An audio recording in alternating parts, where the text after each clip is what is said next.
विदिताखिलशास्त्रसुधा जलधे महितोपनिषत् कथितार्थनिधे हृदये कलये विमलं चरणं भवशङ्कर देशिकमे शरणम् करुणावरुणालय पालय मां भवसागर दुःखविदून हृदं रचयाखिल दर्शन तत्त्वविदं भवशङ्कर देशिकमे शरणम्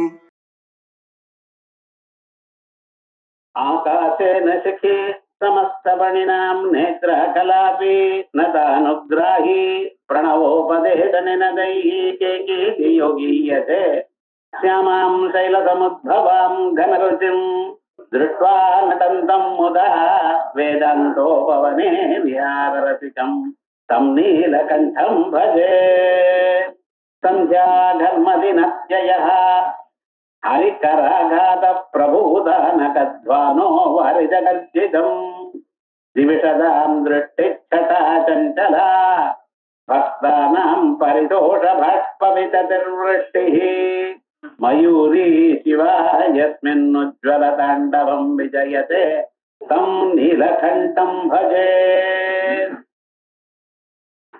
आद्याय अमिततेजसे श्रुतिपदैर्वेद्याय साध्यायते विद्यानन्दमयत्मने त्रिजगतः संरक्षणोद्योगिने ध्येयायाखिलगोगिभिः सुरगणैः गेयाय मायाविने सम्यक् ताण्डव सम्भ्रमाय यतिने तेयं न दिष्टं भवेत्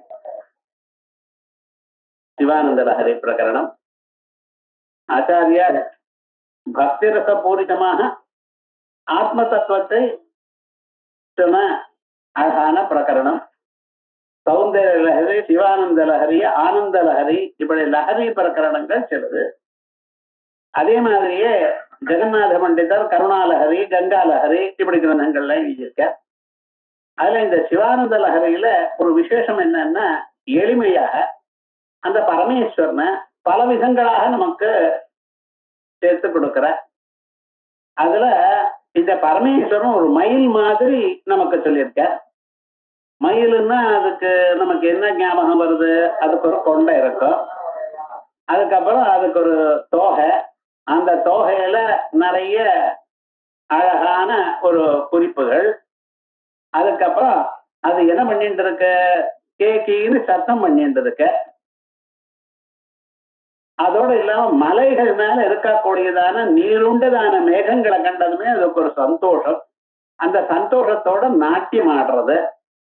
அது அதோட மட்டும் இல்லாமல் அங்காங்கு உபவனங்கள்ல, பார்க் அப்படி இடங்கள்ல இருந்து அப்படியே ரசிச்சுண்டு ஆனந்தமாக இருக்க அந்த மயிலானது.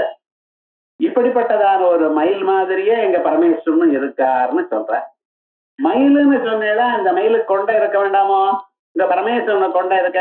ஆகாசேனி, ஆகாசம் தான் எங்க பரமேஸ்வரனுக்கு கொண்டை.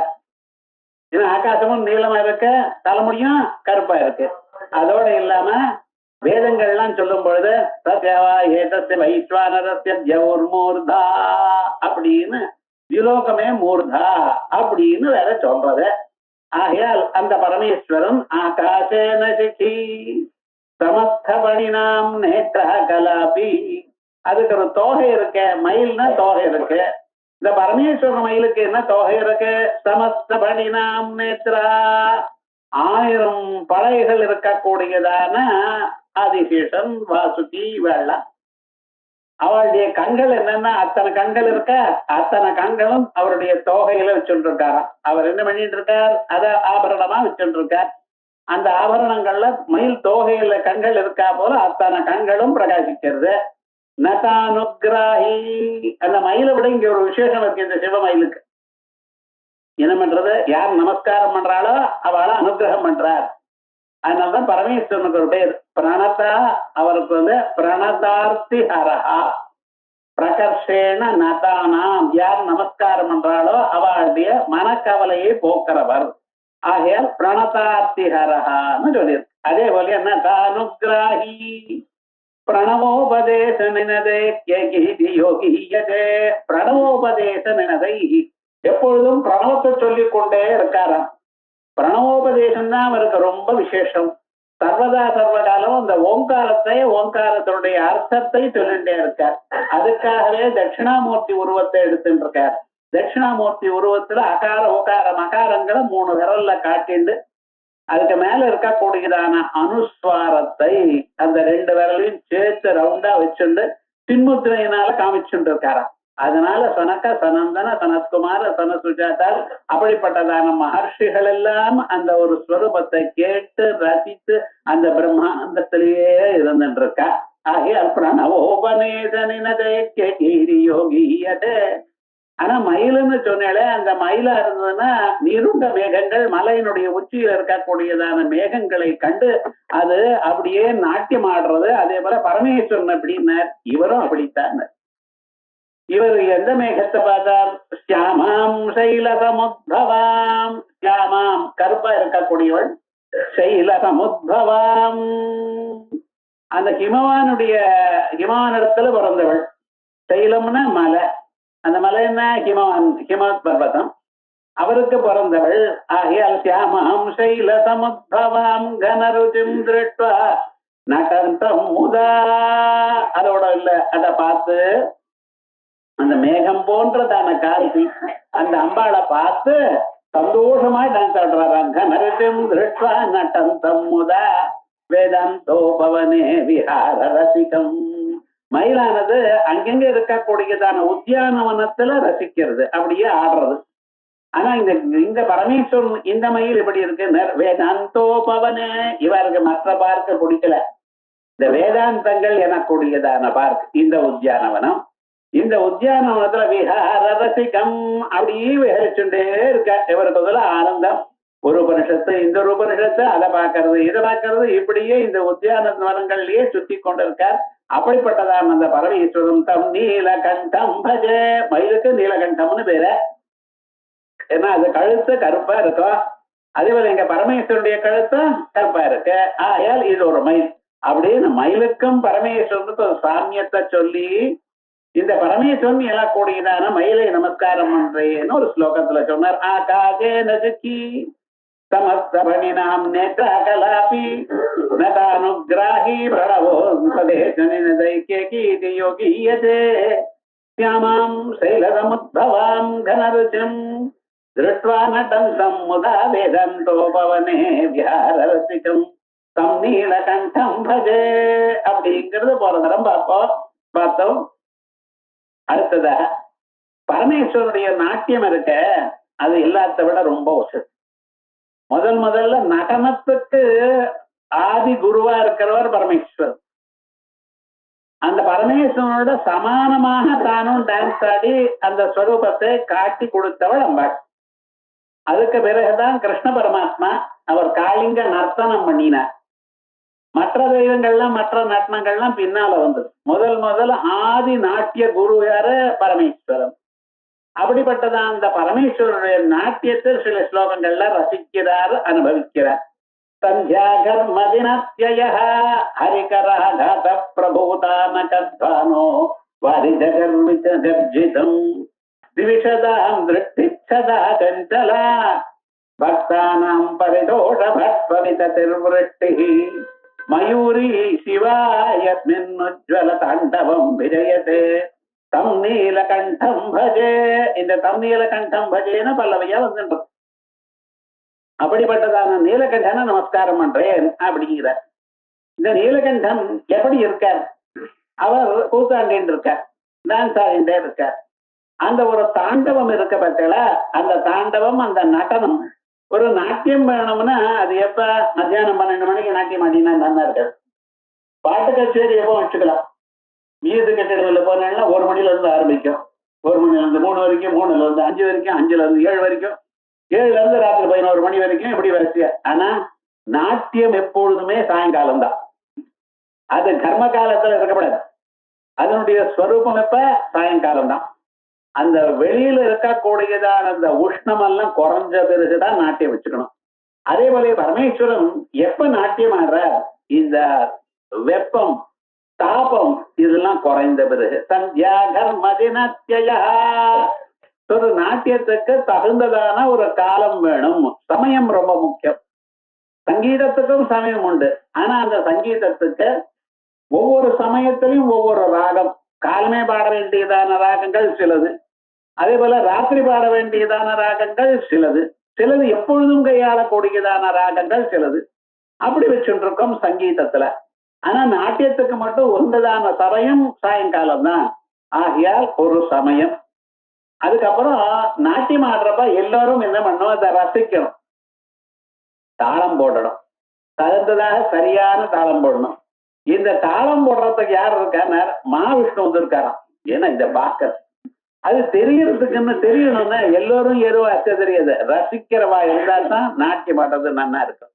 அந்த நாட்டியம் என்னமா இருக்கு, அதனுடைய சாஸ்திரனுடைய ஸ்வரூபம் என்ன, ராகம் தாளம் அதோட சேர்ந்ததான ஒரு ஸ்வரூபம், இவைகள்லாம் நன்னா பார்த்து ரசிக்க கூடியதான ஒரு மகான் இருக்கணும். அது யாரு, மகாவிஷ்ணு அங்க இருக்கிற ஹரிகராகாத பிரபுதான கத்வானா.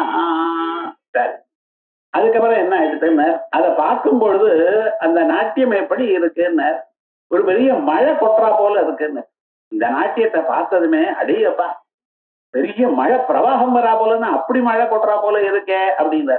ஒரு மழை கொட்டுறதுன்னா மழைக்கு எப்படி இருக்கணும், அதுக்கப்புறம் சத்தங்கள்லாம் இருக்கணும், நீளமான ஒரு மேகங்கள் இருக்கணும், மின்னல்கள் இருக்கணும், அப்பத்தானே மழை நன்னா பெய்யறதுன்னு அர்த்தம். அவைகள்லாம் இங்க எப்படி, அந்த சத்தங்கள் வாரித கர்ஜிதம், வாரித கர்ஜிதம், அந்த மேகங்களுடைய சத்தம் மாதிரி இருக்கா. அந்த மகாவிஷ்ணு கை கொட்டுறது, கையில தாளம் போட்டு இருக்க. அதுக்கான மின்னல்கள் வேணுமே, பரமேஸ்வரன் அவர் நாட்டியம் ஆடும் பொழுது அதுக்கு மின்னல் வேணுமே. என்ன மின்னல் அந்த மேகங்களுக்கு, அதுவா திவிஷதாம் திருஷ்டி சதா சஞ்சலா, திவிஷதாம் திருஷ்டி.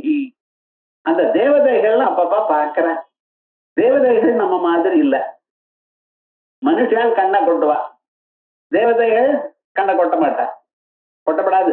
அவளுக்கு கண்ணை அந்த மீன் எப்படி கண்ணை கொட்டாதோ அப்படியே தேவதைகளும் கண்ணை கொட்ட மாட்டா, அப்படியே உறுத்தி பார்த்துட்டே இருப்பா. ஆனா என்ன, இந்த பரமேஸ்வருடைய நாட்டியமானதை பண்ணும் பொழுது இங்கேயும் அங்கேயும் போகும்பொழுது இந்த பக்கம் அந்த பக்கம் திருப்புறாளோ இல்லையா, அப்பப்ப அங்கெங்க மின்னல் வரா போல காணப்பட்டதா திருஷ்டி சட்டா சஞ்சலா பக்தானாம் பரிதோஷ பக்ப விட்டி.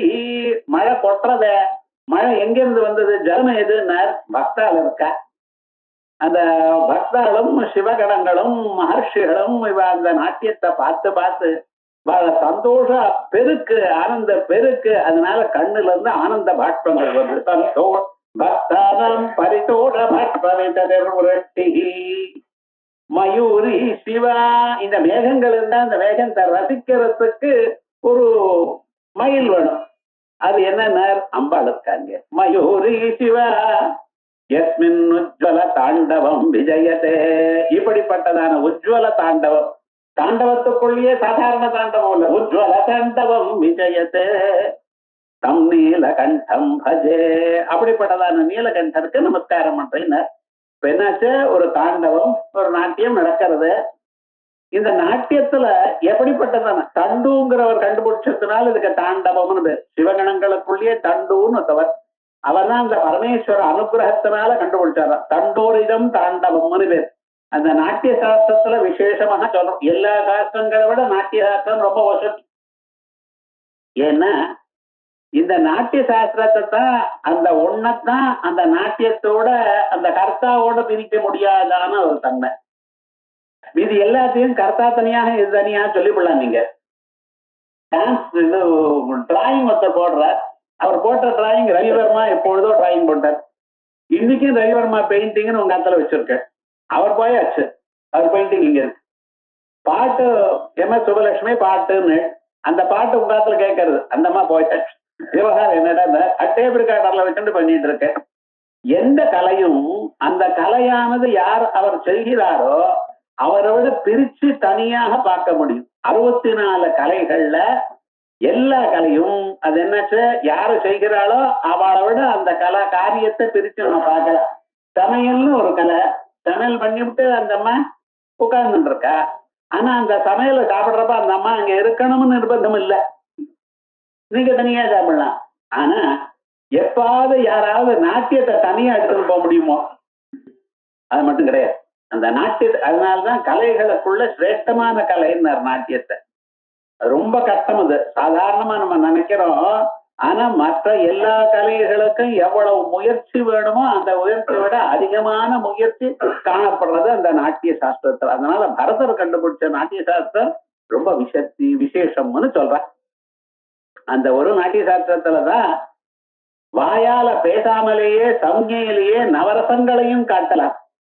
சுங்காரம், வீரம், கருணா, பீபசம் இப்படிப்பட்டதான எல்லா ரசங்களையும் ஜனங்களுக்கு எடுத்து காட்டக்கூடியதான அவளுக்கு அந்த ரசசம்மார்க்கம் வரக்கூடியதான ஒரு ஸ்வரூபம் அந்த நாட்டியத்துல தான் இருக்கு.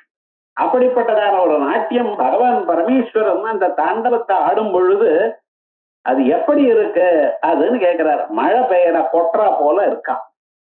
மழை கொட்டுறதுன்னு மழை கொட்டும் பொழுது சத்தம் வருமோ? ஜோறு சத்தம் வரும். தாளம் போடுற சத்தம், ஏதோ இடி இடிக்கக்கூடியதான சத்தங்கள், மேகங்கள், மின்னல்கள்லாம் இருக்கும். இவைகள்லாம் இருந்தா தானே மழைன்னு பேரு. இல்லைன்னா தூரல்னு பேரு. தூரல், சாரல் அதெல்லாம் பிரயோஜனம் இல்லை. மழைன்னா எப்படி கொட்டணும்? அது ஒரு 2 மணி நேரம் 3 மணி நேரம் சத்தங்கள்லாம் பண்ணி மின்னல்களோட அப்படி மழையை கொட்டணும். அதெல்லாம் இருக்கோ இந்த தாண்டவத்துல? இருக்குங்கிற. ஏன்னா மகாவிஷ்ணு வரவர் அங்க வந்திருக்க. அவர் இவரை கூட போடக்கூடியதான் இந்த இவர் போடக்கூடியதான நாட்டியத்துக்கு அவர் தாளம் போடுறார். ஏன்னா அவருக்கு அதுல ஒரு இஷ்டம். ஆனந்தமாக தாளம் போட்டிருக்கார். ஒரு விவகாரம் ஒண்ணும் இல்லாம கரெக்டா இவர் எப்படி போடுறாரோ எப்படி ஆடுறாரோ அது தகுந்ததாக அவர் போட்டிருக்கார். கை கூட்டிட்டு இதுக்காக வேற தாளங்கள்லாம் தபலா கட்ட கொண்டு அதெல்லாம் பண்ணல. வெறும் கையாலேயே தாளம் போட்டு இருக்காரா. அது பரமேஸ்வரனுக்கு ஒரு உற்சாகத்தை கொடுக்கிறது. ஒரு பாட்டு பாடின்றவாளுக்கோ அல்லது நாட்டியம் ஆடும் பொழுதோ இந்த தாளம் போட்டா ஜனங்கள் ரசிக்கிறான்னு தெரியும். அந்த ரசிக்கும் பொழுது அவளுடைய ரசனையை பார்த்து இவாளுக்கு ஒரு ஆனந்தம் ஏற்படுறது. ஏன்னா அந்த ரசனையானது உபய அனுகிரகி. நீங்க ரசிக்கிறது பார்த்து அதை பாடுறவாளுக்கோ அல்லது அதை நாட்டியம் ஆடுறவாளுக்கோ ஒரு உற்சாகம் வரும். அவன் நன்னா உற்சாகம் நன்னா பாடிட்டு இருக்காங்கிறது பார்த்து உங்களுக்கு உற்சாகம் நீங்க நன்னா போடுவேன். ஆனா அந்த 2 பேரும் மனசும் ஒன்னா சேரணும். சேரும் பொழுது அதனுடைய எஃபெக்ட், ரெசனன்ஸ் எஃபெக்ட் அதிக ஜாஸ்தியா இருக்கும் அப்படின்னு சாஸ்திரங்கள். தன்னை மறந்து பாடுறவாள் எப்படி நாட்டியம் ஆடுறவாள் எந்த நிலையில இருக்காரோ அந்த நிலையை பார்க்கிறவாளுக்கும் கொடுக்கக்கூடியதான ஒரு ஸ்வரூபம் அது. ஆகையால் மகாவிஷ்ணு என்ன பண்ணுறாரு? ஹரிகராகாத பிரபூதான கத்வான ஹரிகர ஆகாத. ஹரி மகாவிஷ்ணு அவருடைய கராகாதம் கையால போடக்கூடியதான ஒரு தாளம். அது பிரபூதான கத்வான. அந்த துவானமானது அந்த சத்தமானது எப்படி இருக்கு? மகாவிஷ்ணு போடக்கூடியதான தாளத்தினுடைய சத்தம் இந்த மேகங்கள்ல இருந்து மழை வரும்பொழுது இடிக்கிற சத்தம் மாதிரி போட்டு இருக்காரு. அவ்வளவு ஆனந்தமா அவர் அனுபவிக்கிறார். அதுக்கப்புறம் அந்த மழைக்கு மின்னல்லாம் இருக்கணுமே, அப்பதானே மழை நன்னா பெய்யறதுன்னு அர்த்தம். இங்க இந்த தாண்டவ மழைக்கு என்ன மின்னல் அப்படிங்கிறத திவிஷதாம் திருஷ்டா தேவலோகத்துல இருக்கிறவாளும் பாக்கிறாளாம்.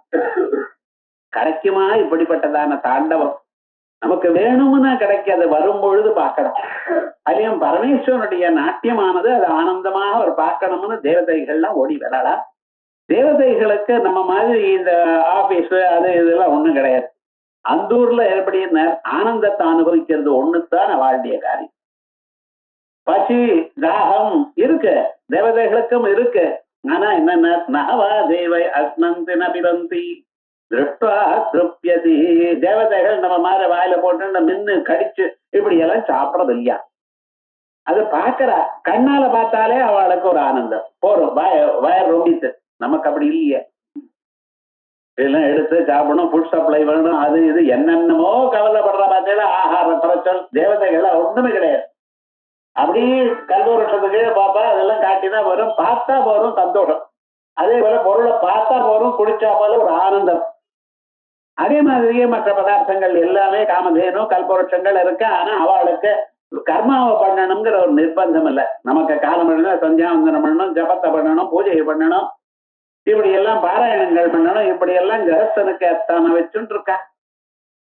ஒரு நாளைக்கு ஒரு 10 மணி நேரமாவது ஏதோ ஒரு கர்மா பண்ணணும்னு சொல்லியிருக்க. பண்றது இல்லைன்னு அது வேற. ஆனா தேவதைகளுக்கு என்ன இந்த நிர்பந்தமே கிடையாது.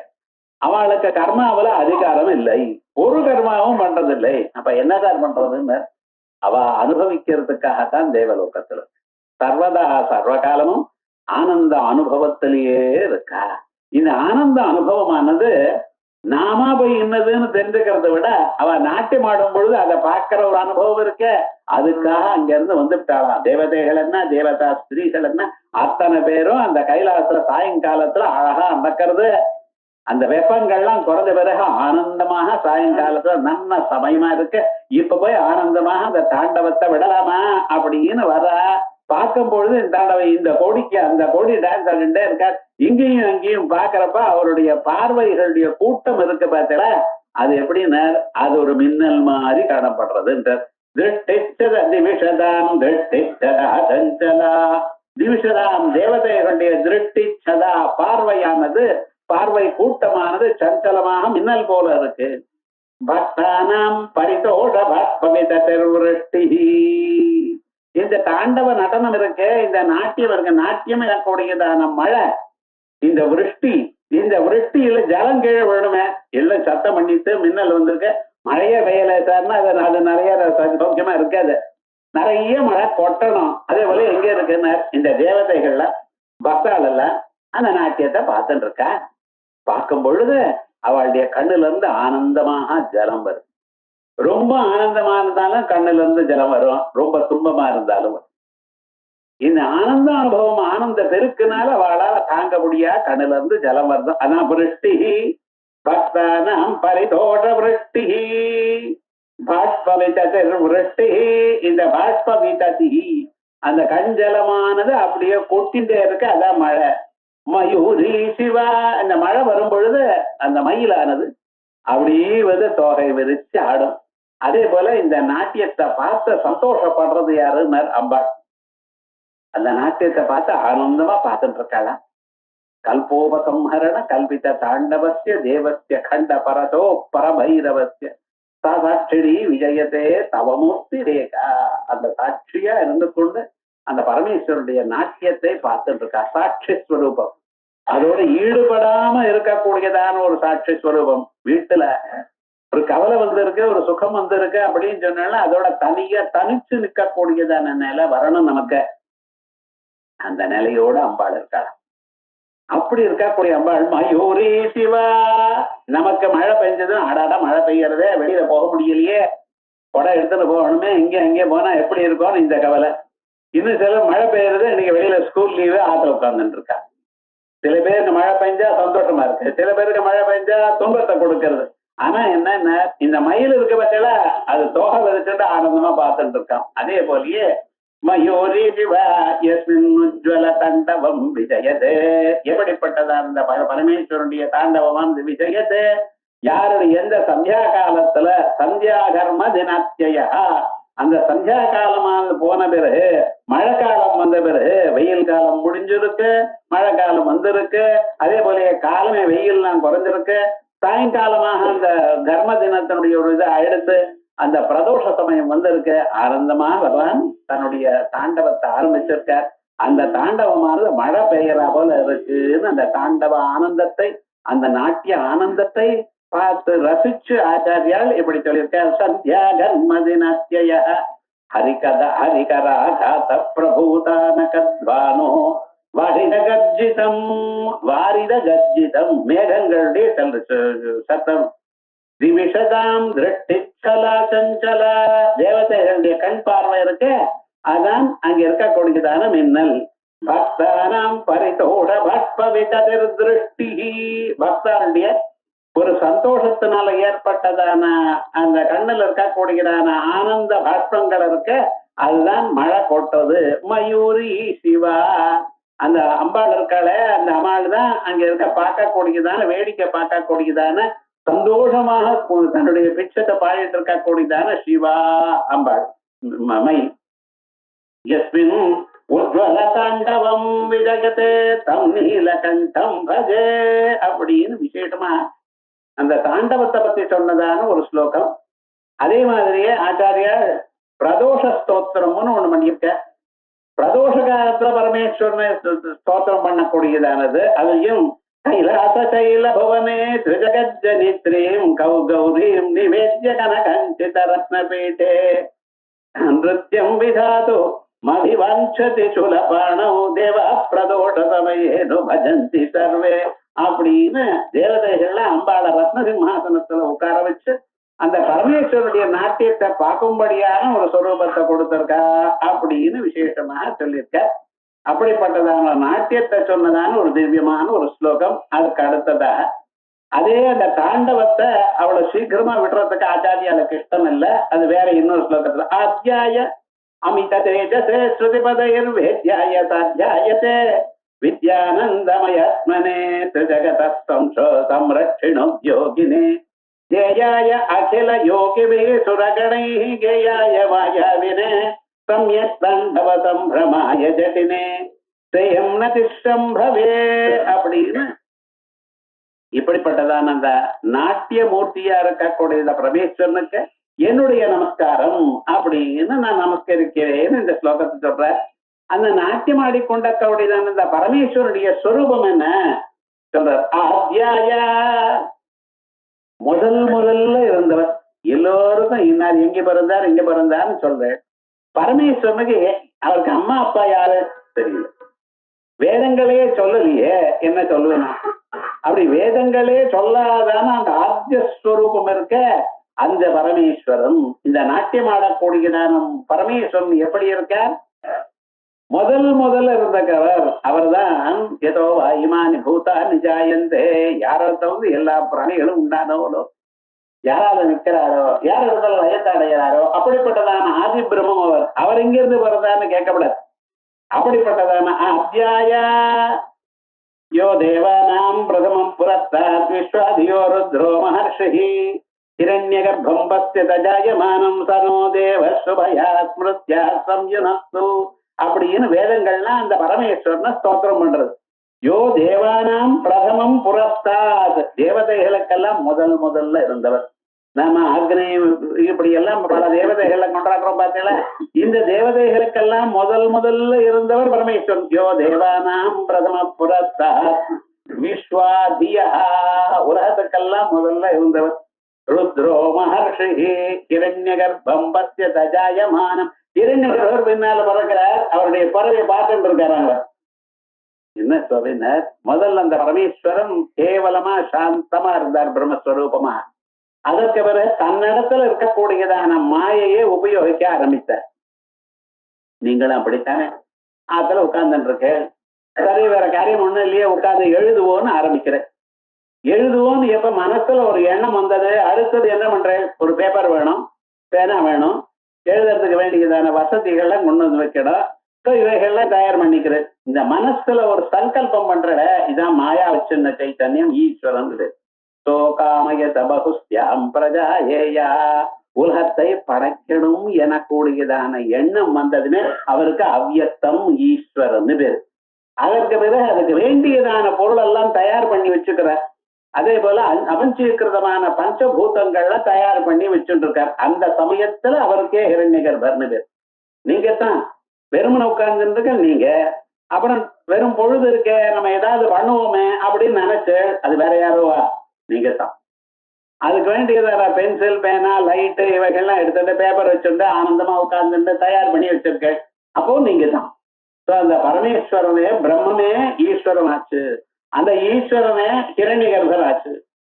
அதுக்கப்புறம் என்ன பண்ணி வச்சிருந்தார்? எல்லாத்தையும் அழகா உலகங்கள்லாம் படைச்சு வச்சுட்டார். அப்ப அவருக்கு விராட்டுன்னு பேர். அந்த விராட்டனுடைய ஒரு பகுதி தான் நீங்கள், விஸ்வர்னு பேர். இப்படி சுருட்டி கிரமம் இப்படி சொல்லி இருக்க வேதங்கள்ல. ஒரு பிரம்மம் ஈஸ்வரனானார், ஈஸ்வரனானவர் ஹிரண்யகர்ப்பனானார், ஹிரண்யகர்ப்பனானவர் ஒரு காலத்துல விராட்டானார், விராட்டான பிறகு தனித்தனியாக பல விஸ்வாலா நாள் அப்படின்னு சொல்ற.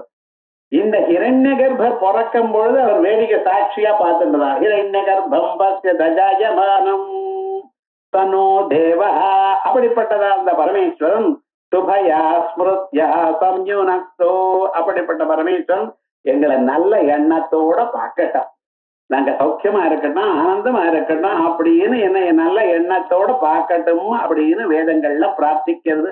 அப்படி எல்லாத்த விட வசத்தியாக மூலமா முதலாக இருக்கக்கூடியதான பரமாத்மா எங்க பரமேஸ்வரன். ஆத்தியாய பிறகு அமித தேஜசே, அவர் எப்படி சார் இருக்கார்? பரமேஸ்வரன் எப்படி அப்படி ஜட்டாமூடியோடையாக இருந்துட்டு இருக்கார். சூரியனும் சந்திரனும் நெருப்பு 3 கண்களோட இருக்க, கையில ஒரு நெருப்பு சட்டியை வச்சுட்டு இருக்கார். இப்படி அவர் கூத்தாடிட்டு இருக்கார். இப்படியா இது ஒரு ஸ்வரூபம் நம்ம பார்க்கறதுக்கு. சூலபாண்டியாகவும் உமாசகாயனாகவும் ருஷபவாகனத்தோடையும் இருந்து கொண்டிருக்கக்கூடியதான காட்சி ஒண்ணு. ஆனா நிஜமான ஸ்வரூபம் இது அந்த ஜோதி ஸ்வரூபம். எங்கு பார்த்தாலும் ஒரு பிரகாசமாக இருக்கக்கூடியதான ஸ்வரூபம் இருக்க, அதான் பரமேஸ்வருடைய சூக்ஷ்மமான ஒரு ஸ்வரூபம்.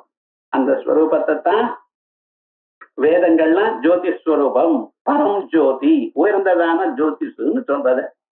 அந்த ஜோதிஷம் மற்ற எந்த ஜோதிஷும் விளக்காது. அதுதான் அந்த ஜோதிஷனாலத்தான் மீதி ஜோதிகள்லாம் விளக்கிறது. நட்சத்திர சூரியோ பாதி ந சந்திர தாரகம் நேமா வித்யுதோ பாந்தி குதோ யமக்னி தமேவ பாந்தம் அனுபாதி சர்வம் தஸ்ய பாதா சர்வமிதம் விபாதி. சூரியன் ஒழிக்கிறார், உலகத்துல இருக்கிற எல்லா பொருளையும் காட்டி கொடுக்கிறார். ஏது அவருக்கு ஒரிஜினலா ஒளி கிடையாது, அந்த பிரம்மத்தினால கொஞ்சம் வாங்கிட்டார். அதே மாதிரியே சந்திரன், அதே மாதிரியே நம்ம ஆத்துல இருக்கக்கூடியதான நெருப்பு சுடுமே தவிர அவ்வளவு ஒளி கொடுக்காது. பகல்ல ஹோமம் பண்ணிட்டு இருக்க, அந்த ஹோமம் பண்ணும் பொழுது சூரியனுடைய எட்டி பார்க்கிறவாளுக்கு புகைத்தான் தெரிகிறது, ஜுவாலை தெரியவே இல்லை. எட்டி இருக்கா, அவ பாக்குறா ஒரே புகையா இருக்க, ஓஹோ ஹோமம் நடந்துட்டு இருக்க அப்படிங்கிற. ஏன் ஜுவாலை தெரியல, சூரிய வெளிச்சத்துல ஜுவாலை தெரியல. அதே போல ராத்திரி வேலையில பாருங்க, அப்ப என்ன ஆச்சுன்னு ராத்திரி வேலை ஜுவாலை நன்னா தெரியறது, ஆனா புகை தெரியல. பகல்ல புகை தெரியறது, ஜுவாலை தெரியல. ராத்திரி ஜுவாலை தெரியறது, புகை தெரியல. என்ன அக்னிதேவதி வாதே வேதம் சொல்றது. அப்ப சூரியன் நெருப்பானது என்ன ஆறுதான், அது சூரியனுக்குள்ள மறைஞ்சு போயிடுதான் பகல்ல.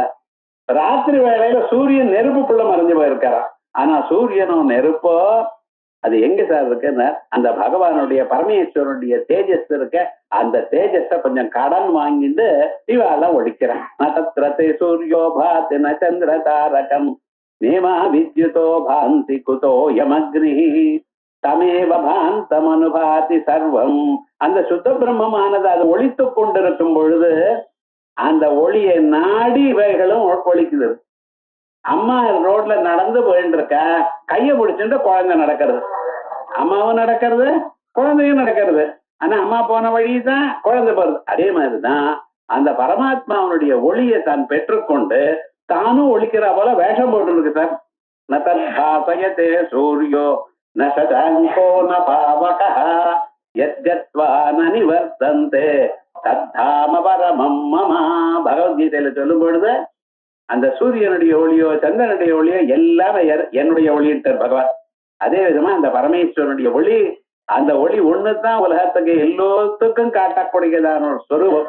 இருட்டையும் விளக்கக்கூடியது அந்த ஒளிதான். இந்த தீபத்தினுடைய ஒளியோ சூரியனுடைய ஒளியோ தான் இருட்டு தெரியாது நமக்கு. இந்த ஒளி வந்ததுமே இருட்டு ஓடி போயிடும். ஆனா இருட்டை நீங்க பார்க்கணுமே, இருட்டு எந்த ஒளியில தெரிகிறது? இருட்டையும் ஒழிக்கக்கூடியது பிரம்மத்தினுடைய ஒளி. அதனால்தான் இருட்டு இருக்குன்னு சொல்றேன். இருட்டு ஒரே கும்பிருட்டா இருக்குன்னு. இருட்டை எப்படி சார் பார்த்தேன்? எந்த ஒளியில பார்த்தேன்? ஒளி இருந்தா தானே பார்க்க முடியா? இருட்டை எந்த இருட்டையும் ஒழிக்கக்கூடியதான ஒளி பரமாத்மாவனுடைய ஒளி. ஆனால் அந்த ஒளி உங்க மனசோட சேர்ந்ததேனால் இந்த இருட்டல்ல வெளியிருட்டு உள்ளிருட்டு எல்லாத்தையும் வச்சுவிடும். அப்படிப்பட்டதான ஒரு ஸ்வரூபம் பரமேஸ்வர ஸ்வரூபம். அதான் சிவானந்தம், சிவஞானம், சிவஞான போதம் வரணும் நமக்கு. அதான் வேதாந்தத்தில் இருக்கிற அகண்டாகார விருத்தி. அதுதான் சொல்றார், அத்தியாய அத்தியாய அமித தேஜசே ஸ்ருதி பதைஹி வேத்யாய. அமித தேஜசே பார்த்தோம், ஸ்ருதி பதைர் வேத்யாய. அவர் எப்படி தெரிஞ்சுக்கிறது? அந்த பரமேஸ்வரனை எப்படி நாம் அறிவோம்? அவரை அறிவதற்கு நம்ம புலன்கள் உபயோகப்படாது. ஏனென்றால் புலன்களுக்கு கொஞ்சம் தான் சக்தி இருக்குன்னு. உங்க கண்ணு இருக்க, ரொம்ப பெரிய வெளிச்சம் வந்ததுன்னா கண்ணை ஆட்டோமேட்டிக்கா மூடிவிடும். கண்ணை கூசுறது சார்ங்கிற. ஒரு 40-50 வயசு வரைக்கும் கார் ஓட்டுறாரு ராத்திரி வேலையில. அதுக்கப்புறம் என்னடா ஓட்ட முடியலன்றார். ஏன்? எதிர்க்க கார் ஹெட்லைட் வந்தா நம்மளால பார்க்க முடியலங்கிற. நீ தானே இவ்வளவு ஆனந்தமா ஓட்டின்றது இல்லைன்னு. அது அப்ப அந்த கண்ணு கூசுறதுன்னா அதுக்கப்புறம் கொஞ்சம் வெளிச்சம் ஜாஸ்தி ஆயிடுச்சுன்னா கண்ணை ஆட்டோமேட்டிக்கா முடிக்கிறது. மின்னல பார்க்க முடியுமா? என்னத்தான் சக்தி இருந்தாலும் மின்னல பார்க்க முடியல. ஏன் கண்ணு ஆட்டோமேட்டிக்கா முடிச்சுக்கிறது. அதே விதமாக இந்த கண்ணுக்கு ஒரு லிமிட் இருக்கு. இவ்வளவு வெளிச்சம் இருந்ததுன்னா பார்க்கும், அதுக்கு மேல அதிகமா வெளிச்சம் இருந்ததுன்னா பார்க்காது. நபந்திரசே திட்டதி ரூபமஸ்ய நச்சுஷா பசியதே கஷ்டநைனம். உங்களுடைய ஃபீல்ட் ஆஃப் விஷன் கீழ் அந்த பரமாத்மா இல்லை, அதனால அவரை பார்க்க முடியாது. அதே மாதிரிதான் சத்தம். நாக்கு அவரை சுவைச்சு பார்க்க முடியாது, தோலால அறிய முடியாது. அந்த புலன்கள்லாம் அவரால் என் மனசா நமனதே மனோமதம், மனசால் நினைக்க முடியாது. அப்ப அந்த பரமேஸ்வரனை எப்படித்தான் அறியறது? அவரை அறிவதற்கு ஒரே ஒரு வழிதான். என்னது? வேதங்கள் சொல்லணும். வேதங்களுடைய மந்திரங்கள் இருக்க, உபனிஷத் மந்திரங்கள் இருக்க, தத்துவமசி அகம் பிரம்மாஸ்மி, இப்படிப்பட்டதான மந்திரங்கள் அந்த குருவானவர் எடுத்து சொன்னார். ஏனால் அந்த காது வழியாக போய் மனசுல ஏதோ பண்ணி ஒரு நாளைக்கு தானா தெரியும். அது எப்ப சார் தெரியும், எண்ணிக்கைன்னு சொல்ல முடியாது. ஆனா நிச்சயமா இது ஒண்ணுத்தான் வழி. அதுக்கு என்ன பேரு? சிரவணம். வேதாந்த வாக்கியங்களை கேட்டுக்கொண்டே இருக்கலாம், மனனம் பண்ணிட்டே இருக்கலாம். அப்படி சொன்னாரே இப்படி சொன்னாரே, இது என்னது அன்னதுன்னு மனசுல போயிட்டே இருக்குமே. என ஒரு நாளைக்கு அந்த மனசை தானா அறியும். ஆயல் வேத ஸ்ருதி பதைர் வேத்யாய, அதான் சொல்ற ஸ்ருதி பதை, வேதங்களில் இருக்கக்கூடியதான பதங்கள்னால், வேத வாக்கியங்கள்னால், தற்பதம் தொம்பதம் சத்பதம், இப்படிப்பட்டதான பதங்கள்லாம் பரமேஸ்வரன் சொல்லக்கூடியதான பதங்கள், அவருடைய சொற்கள். அந்த ஸ்வசப்தத்தினால் அறியும். ஸ்ருதி பதைர் வேத்யாய. அதுக்கப்புறம் சாத்தியாயதே, அது வெறும் அப்படி இல்ல, மூர்த்திகளில அவருக்கு பிரதிஷ்டை செய்யக்கூடிய சாத்தியமாகவும் இருக்க. வாக்குக்கும் மனசுக்கும் எட்டாதவர், ஆனா எல்லோராலையும் அந்த ஸ்வரூபத்தை பார்க்க முடியுமோ? முடியாது. ஆனா எல்லோரும் அதை பார்க்கணும். அத அறியறதுக்கு வேண்டியதான முயற்சி அவ பண்ணணும். அவ பண்ணணுமையானால், என் மனசு அங்க நிக்கணுமையானால், அதற்காக என்ன பண்றார்? ஒரு லிங்கோத்பவராக, ரிஷபவாகனனோட, உமாபதியாக, முக்கண்ணனாக, நீலகண்டனாக, இப்படி எல்லாம் வெவ்வேறு உருவங்களை வச்சுட்டு அவர் மூர்த்தியில பிரதிஷ்டைக்கு தகுந்ததாக இருக்கார். ஆயல் சாத்தியாய, முன்னால சொன்னது ஸ்ருதிபதைர் வேத்யாய, வேதங்களுடைய வாக்கியங்கள்னால் மட்டும்தான் அறியக்கூடியவர். அறிவுக்கு அதுதான் விஷயம். ஆனா சாதாரண மனிதர்களுடைய மனசை நிறுத்துவதற்காக ஒரு வேஷத்தை போட்டிருக்கார். சாத்தியாய தே. அதுக்கப்புறம் வித்யானந்தமயாத்மனே, வித்யானந்தமயாத்மனே, வித்யானந்தம் அறிவு ஆனந்தம், சத்தியம் ஞானம் அனந்தம் பிரம்மா. அந்த பரமாத்மாவுடைய ஸ்வரூபம் விஜயானமானந்தம் பிரம்மா. ஞானஸ்வரூபியா இருக்கார், ஆனந்த ஸ்வரூபியா இருக்கார். இது ஆனந்தம்ங்கிறது பார்க்கணும். இதுக்காகத்தான் மனிதன் ஜென்மா முழுக்க தேடிக்கொண்டே இருக்கான். ஆனந்தம் என்ன, ஆனந்தம் என்னன்னு கிடைக்கவே இல்லை. ஆனா தேடுறதும் இவன் நிறுத்துறது இல்ல. காலம் எழுதுமே எதை செஞ்சா நம்ம சௌக்கியமா இருக்கணுங்கிறதுக்காக அலைஞ்சுட்டு இருக்கான். உத்தியோகத்துக்கு போறான், காசு சம்பாதிக்கிறான், 4 பேரோட பேசுறான், ஏதோ விதமாக நம்ம ஆனந்தமா இருப்போம், நிம்மதியா இருப்போம் நினைக்கிறான். நிம்மதிங்கிறது கிடைக்கல. சுத்தி சுத்தி சுத்தி கடைசியில சரி பரவாயில்ல, இன்னைக்கு இல்ல நாளைக்கு பார்த்துப்போம், ரொம்ப டயர்டா இருக்குன்னு படுத்துக்கிறான், தூங்குறான். சார் காலம் எழுந்து நிம்மதியா தூங்கினேங்கிறோம். இப்போது புத்தி வர வேண்டாமா? தூங்கிட்டே இருப்போம், முடியலையனால. எழுப்பாத போனாலும் ஒரு சமயத்துல முழுப்பி வந்துருது. முழுப்பி வந்ததுமே கவலை வந்துருது. மறுபடியும் நமக்கு ஆனந்தத்தை தேடமே நாடிட்டு இருக்காங்க. ஆனா அந்த ஆனந்தம் வேற எங்கேயும் இல்ல, அந்த சிவானந்தம் வேற எங்கும் இல்ல, உங்களுக்குள்ள இருக்கு. ஆனந்தமய ஸ்வரூபமாக இதயத்திற்குள்ள இருக்க நம்ம பார்க்க மாட்டேங்கிறோம். அந்த வித்யானந்தமயாத்மனே, வித்யா ஆனந்தமயாத்மனா, ஆனந்தமே உருவமான ஒரு ஸ்வரூபமா இருக்க. திரிஜகத சம்ரட்சண உத்யோகினே, இப்படிப்பட்டவர். திரிஜகத சம்ரட்சண உத்யோகினே, மூலகத்தையும் காப்பாற்றணும் எனக்கூடியதான ஒரு செயலுடனே இருந்துருக்கார். அவருக்கு இது வேணும் அது வேணும் என்றது வர ஒண்ணும் இல்லை. மூலகத்தையும் காப்பாற்றிக் கொண்டே இருக்கணும். அதான் திரிஜகத சம்ரட்சண உத்யோகினே. அவர் மூலகத்தையும் காப்பாற்றணும், இந்த தர்ம சேத்துவை காப்பாற்றணும். சாதுர்வர்ணியம் மயா சிருஷ்டம், அவாவா நிலையில இருக்கணும். அவ அதை பண்ணிட்டே இருக்கணும். சத்துக்கள் யாரா இருந்தா அவளுக்கு தொல்லை வரப்படாது லோகத்துல.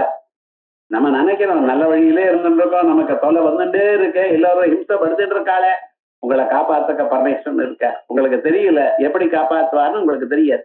ஆகையால் அவருடைய காரியம் என்ன, எப்பொழுதுமே நல்லவர்களை காப்பாத்துறது. திருஜகத சம்ரட்சணே. இதன் கீழே ஒரு ஸ்லோகத்திலேயே சொல்லியிருக்கார், 35வது ஸ்லோகத்துல, யோகக்ஷேம துரந்தரஸ்ய சகலஹ ஸ்ரேயப்ரதோத்யோகினாம் திருஷ்டா திருஷ்டமதோபதேசகிருதினஹ பிரம்மாந்தரவ்யாபினா பாக்யாந்தரவ்யாக்ஞினஹ சர்வஜ்ஞஸ்ய தயாகரஸ்ய பவதः கிம் வேதிதவ்யம் மயா சம்போத்வாம் பரமந்தரங்க இது மே சித்தே ஸ்மரம்யன்வஹம் அப்படின்னு 35வது ஸ்லோகத்துல யோகக்ஷேம துரந்தரஸ்ய முதல்ல சொல்லியிருக்காங்க. யோகக்ஷேமம், உலகத்துல ஒவ்வொரு மனுஷியாளுக்கும் புதுசா என்ன வரணும், இருக்கிறத காப்பாற்றப்படணும். உங்கள்கிட்ட காசு இருந்தா அந்த செலவாகாம உங்ககிட்ட இருந்துட்டு இருக்கணும். அதே சமயத்துல இருக்கிறது அப்படியே இருக்குன்னு இல்ல, மேல வேற வரணும். உங்க அப்பா கொஞ்சம் சொத்து சேர்த்து வச்சாருன்னா அது அடிச்சிடக்கூடாது, அது இருக்கணும். அப்படியே இருக்கேன் சார் உட்கார்ந்து சாப்பிட்டு இருக்கேன்னு சொல்லக்கூடாது, நீங்க வேற ஜாஸ்தி சேர்க்கணும். இப்படி இருக்கணும். அதான் யோகக்ஷேமம் பகாமியம். நம்ம நினைக்கணும், அது நடக்கிறதா இல்ல. ஆனா பரமேஸ்வரன் அனுகிரகம் இருக்கணையானால், பரமேஸ்வரன் நினைச்சலையானால் உங்களுக்கு என்ன இருக்கோ அதை விட அதிகமாகவே வந்து சேரும். இருக்கிறது ஒரு நாளுக்கு அழியாம காப்பாற்றப்படும். அப்படி நமக்கு அனுகிரகம் பண்ணிருக்கார். யோகக்ஷேம துரந்தரஸ்யனரே, அதைத்தான் நீங்க திரிஜகத சம்ரட்சண உத்தியோகினே, மூலத்தையும் காப்பாத்தணும் காப்பாத்தணும் என கூடியதான செயல்ல இருக்க. தேயாய அகில யோகிபிஹி, எல்லா யோகிகளும் அவ எதை தியானம் பண்ணிட்டு இருக்கார், அவளுக்கு தேயமான வஸ்து அது பரமேஸ்வரன் ஒருவர் தான். அவருடைய சகுணமான ஒரு ஸ்வரூபம், நிர்குணமான ஒரு ஸ்வரூபம், ஓங்கார வடிவம். யோகிகள்லாம் என்ன பண்ணிட்டு இருக்கார், அகார உகார மகார துரியமான ஒரு ஸ்வரூபம் ஓங்காரத்தை தியானம் பண்ணிட்டு இருக்கார். அந்த ஓங்காரத்தினுடைய வடிவம் என்ன, அந்த பரமேஸ்வரனுடைய ஸ்வரூபம் பிரணவஸ்வரூபம். பிரகர்ஷேண நவம் பிரணவம். எத்தனை தரம் சொன்னாலும் மறுபடியும் மறுபடியும் புதுசாகவே இருக்கு சார் ஓங்கார உபாசனம். ஒரு சன்னியாசி ஒரு நாளைக்கு 12,000 தர ஜபம் பண்ணணும். ஓம் ஓம்னு நிஜமா 12,000 ஜபம் பண்ணிருந்தேன். அதுக்கு வேற வேலை பண்ண முடியுமா? அதனாலதான் வேற வேலை கொடுக்கல. உங்களுக்கு காலம் வரணும்னு சந்தியாவந்தனம் பண்ணணும், ஜபம் பண்ணணும், ஹோமம் பண்ணணும், பூஜை பண்ணணும், பாராயணம் பண்ணணும், இத்தனையும் பண்ணணும். நீங்க வைசுதேவம் பண்ணணும், இத்தனையும் வச்சுட்டு இருக்கல. நீங்க பிரம்ம யஜ்யம் மாத்தியானிகம் பண்ணிட்டு பிரம்ம யஜ்யம் பண்ணணும். மகாலயங்கள்லாம் வந்து தர்ப்பணாதிகள்லாம் பண்ணிட்டு இருக்கணும். சிராத்தங்கள் பண்ணணும், மகாஷ்டமி சிராத்தம் பண்ணணும். நடுவுல கஜச்சாயான்னு ஒண்ணு வருது, அது கண்டிக்க சிராத்தம் பண்ணணும். இப்படி எல்லாம் கிரகஸ்தனுக்கு இருக்கு. கஜச்சாயானா யானை நகலாம், கஜச்சாயான்னா அது தர்ப்பண தினம், விசேஷமாக அன்னைக்கு சிராத்தம் பண்ணணும்னு இருக்கு. சில யோகங்கள்லாம் சேர்ந்தா கஜச்சாயான்னு சொல்லுவா. அன்னைக்கு ஒரு தர்ப்பணம், அன்னைக்கு பித்ருதேவர்கள் தான் ரொம்ப இஷ்டம்னு சொல்லுவா. அது மாதிரி இவைகள்லாம் கிரகஸ்தாளுக்கு. சன்னியாசிக்கு இருக்கோ, சன்னியாசிக்கு ஒண்ணும் இல்லை. ஏன், சன்னியாசி ஒரு நாளைக்கு பிரணவத்தை 12,000 ஜபிக்கணும். புனரேத திரிமாத்திரேன ஓபித்யேன பரம் பிரம்ம உபாசீதா தாமவிருநீயதே பிரம்மலோகம் யதா பாதோதர ஸ்வதா நிர்முச்சதே ஏவம் வைரவ சர்வை பாப்மபி விருமுச்சதே அப்படின்னு பாம்பானது, நல்ல பாம்பானது அமாவாசை அன்னைக்கு தன்னுடைய சட்டையை உரிச்சு அதை எப்படி கீழே தள்ளிப்படுறதோ அதே விதமாக இந்த மனுஷன் ஓங்காரத்தை 12,000 ஜபம் பண்றவன் அவன் என்ன பண்றான்னா, இந்த பாபம் எனக்கூடியதான சட்டையை அகத்து விட்டு விட்டு அவன் பாட்டுக்கு தனியா தனிச்சு நிற்கிறான். அவனை சாமவேதங்கள்லாம் கொண்டு போய் பிரம்மலோகத்துக்கு அழைத்துன்னு போய் சொல்றதுன்னு பிரஷ்னோபனிஷத்துல 5வது பிரஷ்னம் சொல்லியிருக்க. ஆகையால் 12,000 தரம் சொல்லணும். எப்படி, இது கிடையாது. எப்பொழுது திரிமாத்திரேன ஓமித்யேதேன ஓம் ஓம்னு. அவன் கிரகஸ்தன் சொல்லலாமா? சொல்லப்படாது. கிரகஸ்தன் சொன்னா அவனும் சன்னியாசி மாதிரி பிச்சை எடுக்க ஆரம்பிச்சுடுவான். கிரகஸ்தனுக்கு ஓங்காரத்துல அதிகாரம் இல்ல. கிரகஸ்தனுக்கு மந்திரத்தோட ஓம் பூர்புவஸ்வஹ அப்படித்தான். நீங்க ஓங்காரத்தை தீர்க்கமா சொல்லலையே, ஓம் பூர்புவஸ்வஹ அவ்வளவுதான் நீங்க சொல்றேன். திருமாத்திரனை சொல்றது இல்லை நீங்க, அது சன்னியாசிக்கு தான் அதிகாரம். அதனாலதான் சன்னியாராசிரமம் வசத்தின்னு சொல்றது. சன்னியாசிகளுக்கும் ஓங்காரமாக பரமேஸ்வரன் இருக்க. அதே போலயே யோகிகள்லாம் என்ன பண்ணிட்டு இருக்காங்க, அந்த பரமேஸ்வரன் ஓம்காரத்தை சர்வதா தியானம் பண்ணிட்டு இருக்காரு. நீங்க ரிஷபேஸ்வரனா, ரிஷபவாகனா, கபாலியா நீங்க தியானம் பண்ணலாம். சன்னியாசிகள் எப்படி தியானம் பண்ணிட்டு இருக்கார், ஓங்கார வடிவமாக மாண்டோக்கியம் பண்றது சொன்னா அகார உகார மகார வடிவமா துரிய ஸ்வரூபமாக வர தியானம் பண்ணிட்டு இருக்கார். ஏயாய அகில யோகி தஸ்ய வாசக பிரணவ தஜ்ஜபஸ்ததப்தபாவனம் பூர்வேஷாமபி குரு காலேன அனவச்சின்னாத் அப்படின்னு யோக சூத்திரத்துல இந்த பரமேஸ்வரனை ஓங்காரமா தியானம் பண்ணுங்க அப்படின்னு அவர் தான் முதல்ல சொன்னார். சூத்திரக்காரர், வேதங்கள்லாம் சொல்லியிருக்கு, சூத்திரத்துல சொன்னவர் அவர் தான். அவர் இந்த பரமேஸ்வரனை சொல்லும் பொழுது ஈஸ்வரன்னா யாரு அப்படின்னு சொல்லி அவித்யாதி கிளேசங்கள்னால சேர இடிக்கப்படாதவர் அப்படின்னு சொல்லி அபராமிருஷ்டா புருஷ விசேஷ ஈஸ்வரா அப்படின்னு அந்த ஈஸ்வரனுக்கு ஒரு லட்சணத்தை சொல்லி நமக்கு காட்டி கொடுத்தவர் பதஞ்சலி மகாத்மா. அப்படி யோகீஸ்வரால் எல்லாம் அந்த பரமேஸ்வரனை தியானம் பண்ணிருக்கலாம். யோகி சரி, யோகிகள்லாம் இப்படி பண்ணிட்டு இருக்கா, தேவதைகள்லாம் என்ன பண்ணிட்டு இருக்காரா, அந்த பரமேஸ்வரனை கானம் பண்ணிட்டு இருக்கார். சகிருத் பிரசங்காதகமாஜுஹந்திதது பவித்ர கீர்த்திம் தமதம் கமலங்க சாசனம் அப்படின்னு தேவதைகள்ல அந்த பரமேஸ்வரனை கானம் பண்ணிட்டு இருக்கார். அவருடைய புகழ கீர்த்தனம் பண்ணிட்டு இருக்கார். விபூதி யோகத்தை அவர் பாட்டுக்கு பாடம் பண்ணிட்டு இருக்காரா. எதற்காக? அப்பதான் நம்ம க்ஷேமமா இருப்போம். பிரம்மலோகத்துல தேவலோகத்துல இருந்துட்டு இருக்கோம், ஒரு நாளைக்கு அழிஞ்சு போயிடும். தேவலோகத்துல புண்ணியங்கள்லாம் அனுபவிச்சுட்டுதான் எவ்வளவுதான் காசு கோடி கோடியா இருந்தாலும் சம்பாதிக்காம சாப்பிட்டே இருந்தாலும் ஒரு நாள் போக வேண்டியதுதான். அதே விதமாக பிரம்மலோகத்துல நமக்கு வேற வழி இல்லை, கர்மாக்களுக்கு அதிகாரம் இல்லை, என்ன பண்ணணும், பரமேஸ்வரனை தானம் பண்ணிட்டே இருப்போம், பரமேஸ்வரனுடைய புகழை பாடிக்கொண்டே இருப்போம் அப்படின்னு அவருடைய புகழை பாடிண்டே இருக்கலாம். சூரகணை இருக்கேயா இத்தனையும் பண்ணிட்டு இருக்கல அவர் மாயாவினே மாயாம் து பிரகிருதிம் வித்யான் மாயினந்து மகேஸ்வரம் அப்படின்னு இந்த மாயையை தன் கையில வச்சுட்டு இருக்கார் பரமேஸ்வரன். அந்த மாயையினால என்ன பண்ணிருக்கார், எல்லா விதமான சக்தியும் அடைஞ்சிருக்கார். சர்வஜத்துவம், சர்வசக்தித்துவம், சர்வேஸ்வரத்துவம், அந்த பகி அந்த வித்தியமானத்துவம் அப்படின்னு ஒரு சக்திகள்லாம் அவர் இடத்துல அனந்த சக்தி பரமேஸ்வரத்ய அத்தனை பவர்ஸும் அவருக்கு வந்திருக்கு சார். எதனால? மாயையினால. இத்தனை சக்திகளும் எதனால வந்திருக்க? மாய. அதனால முதல் மாயாவியார பரமேஸ்வரன் தான். மாயன்னா ஏதோ ட்ரிக் பண்றான் சார், ஏமாத்துறான் சார்ங்கிற விவகாரம் தான் நமக்கு தெரியும்.